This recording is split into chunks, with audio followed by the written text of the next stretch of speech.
Hello, myself VL Govindarajan. I am going to take about the residential status of an individual under Income Tax Act of 1961. Residential status நாம் அதை எப்படி determine பண்ணுறது அதை பார்க்கலாம். Actually tax liability depends on the residential status of an assessee. It is connected with the territorial presence with this country. ஒரு individual அவர் இந்தியாவில் எத்தனை நாள் நம்ம அக்கௌண்ட்டிங்கில் ஸ்டே பண்ணியிருக்காரு அதை பேஸ் பண்ணி first we have to determine அவருடைய ஸ்டேட்டஸ் நாம் முதல்ல டிட்டர்மைன் பண்ணிவிட்டு அதுக்கப்புறமா தான் அவருடைய டோட்டல் இன்கம் என்னன்றதை நம்மளால் கம்ப்யூட் பண்ண முடியும். இங்கே ஸ்டேட்டஸில் 3 டைப் இருக்குது. Number 1 resident and ordinary resident, number 2 resident but not ordinary resident, number 3 நான் ரெசிடெண்ட். எப்படி டிட்டர்மைன் பண்ணுறது? ஃபஸ்ட்டு நம்ம பேசிக் கண்டிஷனுக்குள்ளே போகணும். பேசிக் கண்டிஷனை பொறுத்த வரைக்கும் செக்ஷன் 6 சப்செக்ஷன் 1 அங்கே 2 ஆப்ஷன்ஸ் இருக்குது, 2 கண்டிஷன்ஸ் இருக்குது. நம்பர் 1 இ ஆர் ஷி அவனோ அல்லது அவளோ as stayed in India more than 182 days. நம்மளுடைய அக்கௌண்டிங் இயரில் அவங்க 182 நாளைக்கு மேலே இந்தியாவில் அவங்க ஸ்டே பண்ணியிருந்தாலே they are resident, Indian resident. இது ஃபஸ்ட்டு பேசிக் கண்டிஷன். அப்படி இது ஃபஸ்ட்டு இல்லைன்னா நமக்கு இன்னொரு ஆப்ஷன் செகண்ட் ஆப்ஷன் ஒன்று இருக்குது. ஆக்சுவலி இந்த செகண்ட் ஆப்ஷன் யாருக்கெல்லாம் நமக்கு சூட்டபுள் ஆகும்னா for individual whose total income not exceeds 15 lakhs. ஒரு வருஷத்துக்கு 15 lakhs விட இன்கம் யாருக்கு குறைவாக இருக்கோ அவங்களுக்கும். Not a crew member of Indian ship, இவர் பேரில் ஏதோ கப்பல் எதுவும் இல்லாமல் இவர் அதாவது செயிலராக இல்லாமல் இருந்தார்னா, அதாவது ஒரு கடல் பயணியாக இல்லாத ஆட்கள் அவங்களுக்கு. And third one not a person who leaves India for employment. அப்ராடில் எம்ப்ளாய்மெண்ட்டுக்கு போகாமல் சும்மா டூருக்காக போகிறாங்க பார்த்தீங்களா, எம்ப்ளாய்மெண்ட்டுக்காக போகிறவங்களுக்கு இது செட் ஆகாது. டூருக்காக போகிறவங்களுக்கு மட்டும்தான் இந்த செகண்ட் ஆப்ஷன் சூட்டபுள் ஆகும். அது என்ன? அதில் நமக்கு செகண்ட் பேசிக் கண்டிஷனில் 2 ஆப்ஷன்ஸ் இருக்குது. நம்பர் 1 இ ஆர் ஷி அவனோ அல்லது அவளோ state in India more than 60 days. நம்ம அக்கௌண்டிங்கில் 60 நாளைக்கு மேலே தங்கியிருக்கணும். அது மாத்திரம் இல்லாமல் நம்ம அக்கௌண்ட் இருக்க முன்னாடி இருக்கக்கூடிய 4 ப்ரீவியஸ் இயரில் டோட்டலாக சேர்த்து 365 daysக்கு மேலே ஸ்டே பண்ணியிருக்கணும். If an individual ஒரு individual satisfies any one of the above basic conditions. So basic condition 1 அதில் ஒன்லி 1 ப்ரொவிஷன், another ஆப்ஷன் 2 அதில் 2 கண்டிஷன்ஸ் இருக்குது. இந்த இதில் ஏதாச்சும் ஒன்று யார் சாட்டிஸ்ஃபை பண்ணுறாரோ இஸ் கால்ட் ரெசிடெண்ட். பேசிக் கண்டிஷனே சாட்டிஸ்ஃபை பண்ணலன்னா இஸ் நான் ரெசிடெண்ட். ஓகே, நம்ம அங்கேயே அவங்களுக்கு ஸ்டாப் போட்டுடலாம். இஃப் ரெசிடெண்ட் அவங்களுக்கு மாத்திரம் நம்ம இந்த அடிஷ்னல் கண்டிஷன் அப்ளை பண்ணணும். அது என்ன? Ibashi has stayed in India as a resident in 2 out of 10 previous preceding 21-22. இந்த இயர் நம்ம அக்கௌண்ட்டுக்கு எல்லாம் அதுக்கு முன்னாடி 10 வருஷத்தில் மினிமம் 2 years ஆச்சும் அவங்க இந்தியாவில் ரெசிடெண்ட்டாக இருந்திருக்கணும். அது மாத்திரம் இல்லாமல் நம்ம அக்கௌண்டிங் இல்லாமல் அதுக்கு முன்னாடி 7 yearsல பாஸ்ட் 7 yearsல மொத்தம் 730 daysக்கு மேலே அவங்க இந்தியாவில் ஸ்டே பண்ணியிருந்தாங்கலாம். ஸோ நம்பர் 1 நம்பர் 2 2 அடிஷ்னல் கண்டிஷனையும் யார் சாட்டிஸ்ஃபை பண்ணியிருக்காங்களோ அவங்களுக்கு மட்டும்தான், அவங்களுக்கு பேர் தான் ரெசிடெண்ட் அண்ட் ஆர்டினரி ரெசிடெண்ட். இப்போ நம்ம பார்த்து இந்த அடிஷ்னல் கண்டிஷன் செக்ஷன் 6 சப்செக்ஷன் 6ல் ஏதாச்சும் ஒன்று மட்டும் சாட்டிஸ்ஃபை பண்ணிவிட்டு ஒன்று பண்ணாமல் இருந்தால் அவங்களுக்கு பேர் resident but not ordinary resident. சொல்கிற பாயிண்ட் கிளியர் ஆகுதா? இன் ஷார்ட் இந்த ஒரு டேபிள் பாருங்கள். கண்டிஷன், பேசிக் கண்டிஷன், யார் ஒருத்தர் பேசிக் கண்டிஷனை சாட்டிஸ்ஃபை பண்ணுறாரோ, அண்ட் அடிஷ்னல் கண்டிஷன் பேசிக் கண்டிஷனும் சாட்டிஸ்ஃபை பண்ணிவிட்டு அடிஷ்னல் கண்டிஷனும் சாட்டிஸ்ஃபை பண்ணால் is called resident and ordinary resident. Basic கண்டிஷனை மாத்திரம் சாட்டிஸ்ஃபை பண்ணிவிட்டு அடிஷ்னல் கண்டிஷன் சாட்டிஸ்ஃபை பண்ணலன்னா அவருக்கு பேர் resident but not ordinary resident. Basic கண்டிஷனையே இங்கே சாட்டிஸ்ஃபை பண்ணலன்னா இஸ் கால்ட் நான் ரெசிடெண்ட். இந்த ப்ரொவிஷனை நீங்கள் கொஞ்சம் சரியாக புரிஞ்சுக்கணும். இப்போது நம்ம ஒரு சில ப்ராக்டிஸ் பண்ணால் உங்களுக்கு ஈஸியாக புரியும். ஃபஸ்ட்டு ப்ராக்டிஸ் 1 பாருங்கள். Mister Vinayak, an Indian citizen, left India for the first time on 1st August 2021 to England for an employment for a period of 5 years. இவர் எம்ப்ளாய்மெண்ட்டுக்காக போகிறாரு. இவருக்கு அந்த செகண்ட் பேசிக் கண்டிஷன் அப்ளிகபிள் ஆகாது. ஃபஸ்ட்டு மட்டும்தான் ஆகும். அப்போது இவர் என்னைக்கு இந்த வருஷம் இந்தியா விட்டு வெளில போனார், அந்த வருஷம் இந்தியாவுக்குள்ளே எத்தனை நாள் இருந்தார், 182 நாளைக்கு மேலே இருந்தார்னா அவர் resident. Is satisfy the basic condition. 184 விட குறைவாக இருந்தார்னா he was non resident. Non resident நம்ம சாப்டர் அத்தோடு நம்ம க்ளோஸ் பண்ணிடலாம். இந்த சம்மை பாருங்கள். On 1/8/2021 he went away. செக் அவுட்னு அவர் வெளில போயிட்டார், இந்தியா விட்டு வெளில போயிருக்காரு. என்றைக்கு 1/8. நம்ம இந்த டேபிள் பாருங்கள். Accounting year 21-22, number of days, stayed outside India, stayed inside India, எத்தனை நாள். இன்கம் டேக்ஸை பொறுத்தவரை accounting starts from 1st April ஆரம்பித்து 31st மார்ச்சில் முடியும். அப்போ இந்த பீரியட் ஆஃப் 12 months அவர் எத்தனை நாள் இந்தியாவுக்குள்ளே இருந்தார்னு பார்க்கணும். இவர் இப்போ தான் first time Indian citizen left India for the first time and August 2021 வெளில போயிருக்காரு. அப்போ பாருங்கள், 1st April 2021 இருந்து 31st July வரைக்கும் மட்டும் அவர் இந்தியாவுக்குள்ளே இருந்திருக்கார். ஏப்ரலில் ஒரு 30 நாள், மேவில் ஒரு 31, ஜூனில் ஒரு 30, ஜூலை ஒரு 31, மொத்தம் 122 நாள் மட்டும்தான் ஸ்டேட் இன் இந்தியா. நம்ம அக்கௌண்ட்டில் மொத்தம் 365 நாள், அதில் 102 போக மிச்சம் 243 நாள் out side India.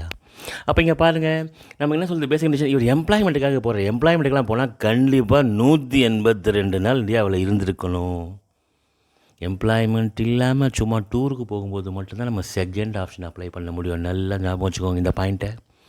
So basic condition பாருங்கள். As per section 6(1) Vinayak has not satisfied the basic condition. He left India for the employment in England, and he can stay less than 182 days during 21-22. So இவர் நான் resident. இதோடு இவர் chapter முடிச்சிடலாம். இவர் பேசிக் condition satisfy பண்ணால் மட்டும்தான் we can go for additional. Basic condition satisfy பண்ணலன்னா is non resident. That's all. இதே பேட்டர்னில் நீங்கள் இந்த எக்ஸசைஸ் ஒன்று ப்ராக்டிஸ் பண்ணி பாருங்கள், உங்களுக்கு நல்ல நாலேஜ் கிடைக்கும். இப்போ நம்ம ப்ராக்டிஸ் 2 பார்க்கலாம். Mr. Anbu, an Indian citizen, left India for the first time on 15/7/2020 to Japan as business trip and returned to India on 31/12/2021. Determine his status for the assessment year 2023. Total income of an accounting year is 12 lakh. 12 lakhs விட குறைவாக தான் இவருக்கு income வந்துருக்கு. அப்போ இந்த மாதிரி 12 lakhs income குறைவாக வந்தவங்கள நம்ம பேசிக் செகண்ட் ஆப்ஷன் அப்ளை பண்ணவே முடியாது. வெறும் ஃபஸ்ட் ஆப்ஷன் மட்டும்தான். 182 நாளைக்கு மேலே இந்தியாவுக்குள்ளே இருக்காங்களா, அதை தான் நம்ம பார்க்கணும் ஒழிய செகண்ட் ஆப்ஷனுக்குள்ளே நம்ம போகவே வேண்டாம். சொல்கிறது புரியுதுங்களா? இப்போ இன்ட்டு பாருங்கள். 15/7/2020 நம்ம அக்கௌண்ட்டிங்கே 21-22. இவர் போன வருஷமே இந்தியா விட்டு வெளில போயிருக்கிறாரு. அதனால் நம்ம டேபிள் போடும்போது கொஞ்சம் கேர்ஃபுல்லாக போடணும். Accounting 2021, that means 1st April 20 31st March 21, அந்த பீரியடில் இவர் எத்தனை இந்தியாவுக்குள்ளே இருக்காரு பாருங்கள். அந்த வருஷம் 105 நாள் தான் இருக்கார். இவர் 21-22 பார்த்தீங்கன்னா அவர் இந்தியாவில் வெறும் 91 டேஸில் தான் இருந்திருக்காரு. ஏன்னா இவர் 31st December 2021 தான் இந்தியாவுக்குள்ளே அவர் வந்திருக்கிறாரு. அதனால் இந்தியாவுக்குள்ளே வந்த டேட்டு 31st December. டிசம்பரில் 1 நாள், ஜனவரியில் 31 நாள், பிப்ரவரியில் 28 நாள், மார்ச்சில் 31 நாள், மொத்தம் 91 டேஸ் தான். 182 நாள் நமக்கு அங்கே சாட்டிஸ்ஃபை ஆகலை. அதனால் he was நான் ரெசிடெண்ட். இதே பேட்டர்னில் எக்ஸசைஸ் 2 நீங்களே கொஞ்சம் ப்ராக்டிஸ் பண்ணுங்கள், உங்களுக்கு ஐடியா கிடைக்கும். இப்போது ப்ராக்டிஸ் 3 பாருங்கள். Mister Singh left India for the first time on 15/3/2019 to Sweden as business trip தான் போயிருக்காரு. And return to India on 10/6/2021. Determine is status. இவர் 15/3/2019. அப்போ அக்கௌண்டிங் இயர் பார்த்தீங்கன்னா நமக்கு பாருங்கள் மார்ச்சில் போயிருக்காரு. அப்போ அக்கௌண்டிங் 18-19. இப்போ ஜனவரி, பிப்ரவரி, மார்ச் மந்த் வந்ததுன்னா அந்த இயர் தான் க்ளோசிங் இயராக வரும்.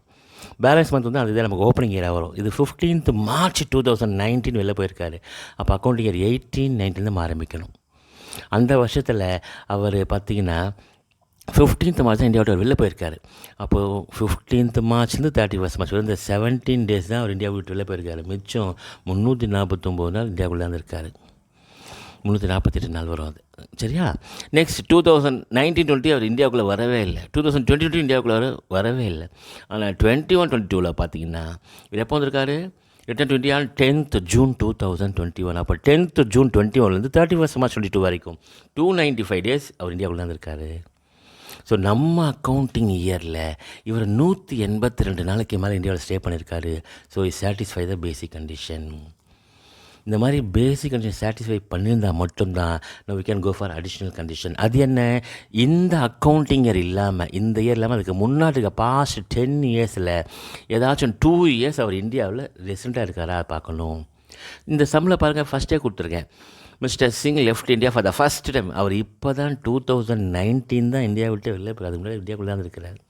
அப்போ இங்கே பார்க்கும்போது இந்த 1, 2, 3 இருக்குது. அதுக்கு முன்னாடி 7 இயர்ஸ் அவர் இந்தியாவில் தான் இருக்கிறார். அப்போது அடிஷ்னல் கண்டிஷனில் நம்பர் 1 அவர் ஈஸியாக சாட்டிஸ்ஃபை பண்ணிட்டார். செகண்டு பார்க்கணும், இந்த பாஸ்ட் 7 இயர்ஸில் மோர் தென் 730 டேஸ் இருக்காரா இந்தியாவில் பார்க்கணும். அப்போ இங்கே பாருங்கள், ப்ரீவியஸ் 1, 2, 3 இங்கே இருக்குது. அதுக்கு முன்னாடி ஒரு 4 இயர்ஸ் இந்தியாவில் தான் இருக்கார். 1 இயரில் 365 கூட 4 இயர்ஸில் பார்த்தோன்னா அதுவே நமக்கு 1440 டேஸுக்கு மேலே போயிடும் இல்லையா. ஸோ அடிஷ்னல் கண்டிஷனில் நம்பர் 1 சாட்டிஸ்ஃபை பண்ணிட்டாரு, நம்பர் 2 சாட்டிஸ்ஃபை பண்ணிட்டாரு. அதனால் is called resident and ordinary resident. Practice 4 பாருங்கள், இது கொஞ்சம் கொஷினே கொஞ்சம் டிஃப்ரெண்ட்டாக இருக்கும். Mr. John, a person of Indian origin, visits India for the first time on 16th September 2019 and stayed for 6 months and moved to Sri Lanka. Again, he returned to India on. அதாவது இவர் என்னைக்கு இந்தியாவுக்கு விட்டு வெளில போயிருக்காரு, அவர் actually பார்த்தீங்கன்னா person of India origin. அது என்ன பர்சன் ஆஃப் இந்தியா ஆரிஜின், அவருடைய அப்பா அம்மாவோ அல்லது அவருடைய தாத்தாவோ பாட்டியோ இந்தியாவில் பிறந்திருந்தால் போதும், ஈஸியாக பர்சன் ஆஃப் இந்தியா ஒரிஜின். இவங்கெல்லாம் இவங்களுடைய ஆனுவல் இன்கம் பார்த்தீங்கன்னா 15 lakhs விட அதிகமாக போச்சுன்னா மட்டும்தான் நாம் இவங்களுக்கு செகண்ட் பேசிக் கண்டிஷன் அப்ளை பண்ணணும். 15 lakhs குறையாக வந்ததுன்னா ஃபஸ்ட்டு பேசிக் கண்டிஷன் 187 இருக்காங்களா, அதை மட்டும்தான் பார்க்கணும். மைண்ட் இட் சொல்கிறது புரியுதா? ஓகே. ஸோ இவங்களுடைய ப்ரெசன்ஸை பார்த்துட்டு நம்ம இந்த ரெசிடென்ஷியல் ஸ்டேட்டஸ் டேபிள், அந்த கேல்குலேஷன் டேபிள் போடணும், எத்தனை இந்தியாவுக்குள்ளே இருந்தாங்க அப்படின்னு சொல்லி. இது பார்க்கும்போது நம்ம அக்கௌண்ட் 2019-20 இவங்க வெறும் 182 டேஸ் இந்தியாவில் இருந்திருக்காங்க.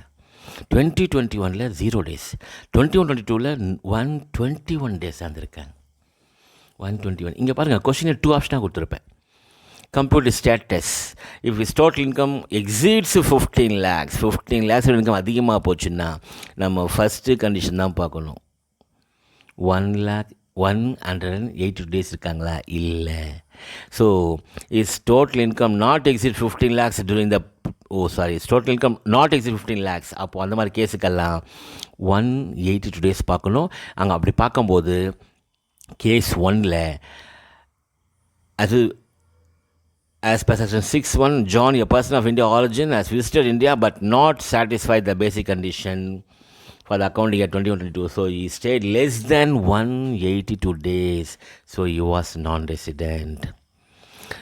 ஐடி ஆக்டில் ஒரு நியூ அமெண்ட்மெண்ட் ஒன்று இருக்குது போன அக்கௌண்டிங்கில். அது என்னென்னா, இதே மாதிரி நம்ம பார்க்கும்போது யாருடைய டோட்டல் இன்கம் 15 lakhs விட அதிகமாக போகுதோ அவங்க இந்தியாவில் 120 டேஸ் விட அதிகமாக ஸ்டே பண்ணிவிட்டு, ஆனால் லெஸ் தேன் 182 டேஸ் இருந்தாங்கன்னா அவங்க ஸ்ட்ரெயிட்டாக அவங்க எடுத்து நம்ம என்ன பண்ணலாம், ரெசிடென்ட் பட் நாட் ஆர்டினரியாக போட்டுடலாம். அது ஒரு நியூ ஆப்ஷன் ஒன்று இருக்குது.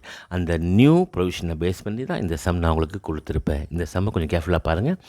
இதே மாதிரி இந்த சம்மை பார்த்துட்டு நீங்கள் இந்த எக்ஸசைஸ் 4 கொஞ்சம் ப்ராக்டிஸ் பண்ணுங்கள், உங்களுக்கு நல்ல ஐடியா கிடைக்கும். இப்போது ப்ராக்டிஸ் 5 பாருங்கள். Mister Alex and Sri Lankan citizen, foreign citizen, enter into India a business trip on 30th May 20.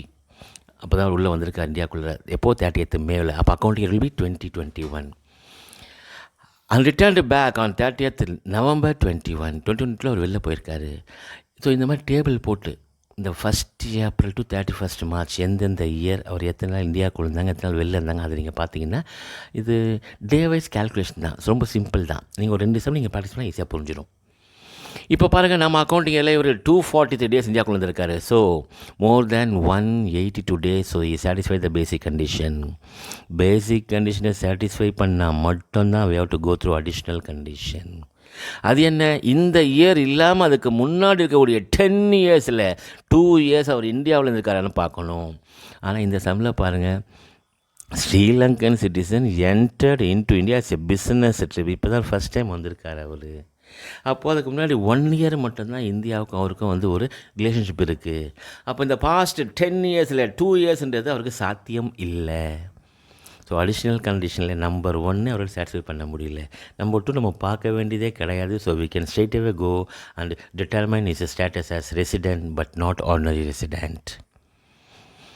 இப்போது எக்ஸைஸ் 5 கொஞ்சம் பாருங்கள். Mister Mitsubishi and Japan citizen entered into India as a business trip on 25/7/2020 and returned back on 31/12/21. 2021 இந்தியாவுக்குள்ளே வந்திருக்காரு, 21/22 இந்தியாவுக்கு வெளில போயிட்டுருக்காரு. So இந்த practice நம்ம நீங்கள் பார்த்தீங்கன்னா, இந்த ப்ராக்டிஸ் 5 பார்த்துட்டு எக்ஸசைஸ் 5 போட்டிங்கன்னா உங்களுக்கு ஈஸியாக புரிஞ்சிடும் கான்செப்ட்டு. இப்போது நம்ம ப்ராக்டிஸ் 6 பார்க்கலாம். Mister bond a foreign citizen furnish the following information about is stay. இந்த மாதிரி கொடுத்தா நம்ம இந்த ரெசிடென்ஷியல் ஸ்டேட்டஸ் டேபிள் நாம் கேல்குலேட் பண்ண வேண்டியது கிடையாது. எந்தெந்த வருஷம் ஒரு எத்தனை லெவல் ஸ்டே பண்ணியிருக்காரு கிளியராக சம்பளம் கொடுத்துட்டாங்க, நமக்கு நோ ப்ராப்ளம். அப்போ இங்கே பாருங்கள் எந்தெந்த டேஸுக்கு இதை வச்சு நம்ம அப்படி ஈஸியாக போட்டு போகலாம். ஆன்சர் பாருங்கள், பேசிக் கண்டிஷன் பாருங்கள். இப்போ நம்ம அக்கௌண்டிங் இயரில் பார்த்தீங்கன்னா 70 days, he stayed more than 60 days. சரி, அதுக்கு முன்னாடி 1 2 3 4 60 + 92 + 140 + 82 பார்க்கும்போது மோர் தேன் 365 இருக்காரு 382 days. ஸோ இவர் செகண்ட் அடிஷ்னல் கண்டிஷனை சாட்டிஸ்ஃபை பண்ணியிருக்காரு. So he satisfied the basic condition, he was resident. இதை பேஸ் பண்ணி நம்ம இப்போது அடிஷ்னல் கண்டிஷன் பார்க்கணும்.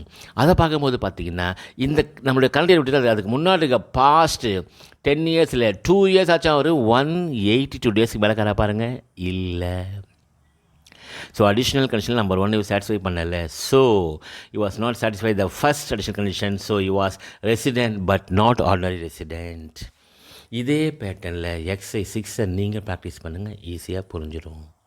இப்போ நம்ம பார்க்கலாம் residential status of HUF Hindu undivided family. என்ன சொல்லுது டேக்ஸ் ப்ரொவிஷன் அவங்களுக்கு? Tax provision for determining the residential status of karta, head of the family is just similar as individual. while determining status of karta, the provisions of section 6(1) stated that if the control and management of its affairs is wholly or partly in India.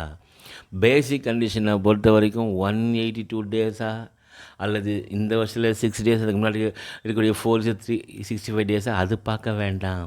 The control and management of the affairs, business affairs of the HUF wholly or partially in India இருந்தாலே போதும். They satisfy the basic condition. ஆனால் additional condition பார்க்கும்போது individual முன்னாடி அந்த section அப்படியே apply பண்ணி பார்க்கணும். அங்கே இண்டிவிஜுவல் பதில் என்ன பண்ணணும், இங்கே karta the head of the family அவர். இந்த அக்கௌண்ட்டிங் இல்லாமல் அதுக்கு முன்னாடி பாஸ்ட் 10 years 2 years ஆச்சும் இந்தியாவில் ரெசிடெண்ட்டாக இருக்காரா அதை பார்க்கணும். இந்த இயர் இல்லாமல் past 7 years more than 730 days அவர் இந்தியாவுக்குள்ளே இருக்காரா அதை நம்ம பார்க்கணும். ஸோ அடிஷ்னல் கண்டிஷனை பொறுத்த வரைக்கும் இண்டிவிஜுவலுக்கும் HUFக்கும் சேமு. ஆனால் பேசிக் கண்டிஷனில் நமக்கு டோட்டலாக மாறும். The control the affairs of the business is only or partly in India வந்ததுன்னா is satisfy the basic condition. இந்த 2 சம் பார்த்தா உங்களுக்கு ஈஸியாக புரியும் பாருங்கள். HUF is carrying a business in India and having head office at Chennai. So the affairs, the control was in India. So it satisfies the basic condition. அடுத்து Agarwal is a Karta, is a head of the family. Left India for the first time on 31st January 2023 to Singapore as business trip. 22 எடுத்துக்கோங்க. அதை 22 இந்த வருஷம் அவர் இப்போ தான் வெளில போயிருக்காரு. அப்போ இது மாதிரி அவர் இந்தியாவுக்குள்ளே தான் இருந்திருக்காரு. அப்போது அந்த பாஸ்ட் 10 years 2 years அவர் இந்தியாவில் ரீசெண்டாக இருந்திருப்பார். Past 7 years more than 730 days அவர் இந்தியாவில் இருந்திருப்பார். So is satisfied both of the additional conditions. அதனால் is satisfied both basic and additional. So you was resident and ordinary resident. இது நான் சம்மு போடும்போது அந்த 22 அந்த அடுத்த அசஸ்மெண்ட் இயருக்கு உண்டான ப்ரிப்ரேஷனில் இருக்கும்போது இந்த வீடியோ போட்டதுனால இது வாட்ச். இன்னும் நீங்கள் இதை பற்றி நீங்கள் ஒன்றும் கேர் பண்ண வேண்டாம். ஆக்சுவலி இந்த ப்ரொவிஷன்ஸ் எல்லாமே சேம் தான் for the both the assessment years. So please you need not worry. அதிசம் பாருங்கள். Mister Mukesh Lal karta family who is resident in India during 22-23 and 21-22 and has stayed only one previous year out of 10 previous years preceding the previous year and having head office at Singapore. Who is resident in India in our accounting. நம்ம அக்கௌண்டிங்கில் அவர் Indian resident. So is satisfy the basic condition. ஆனால் பார்த்தீங்கன்னா only one previous year தான் இந்த past 10 years. அப்போ additional கண்டிஷனில் ஒரு ஃபஸ்ட்டு ஒன்றே சாட்டிஸ்ஃபை பண்ண முடியாது. ஃபஸ்ட் ஒன்றே பண்ண முடியல, நம்ம செகண்ட் பார்க்க வேண்டாம். ஸோ நம்ம இதை பார்த்தோன்னே ஒன்று முடிவுக்கு வந்துடலாம். Is resident but not ordinary resident. ஓகேங்களா? இந்த வீடியோவில் அசஸ்மெண்ட் இயர் 21, 22 அண்ட் 22, 23 ரெண்டுக்கும் சேர்த்த மாதிரி சம்ஸ் இருக்கும். Please cope up with me. Okay, thank you lot. We'll see in the next video about incidence of tax. Okay, bye.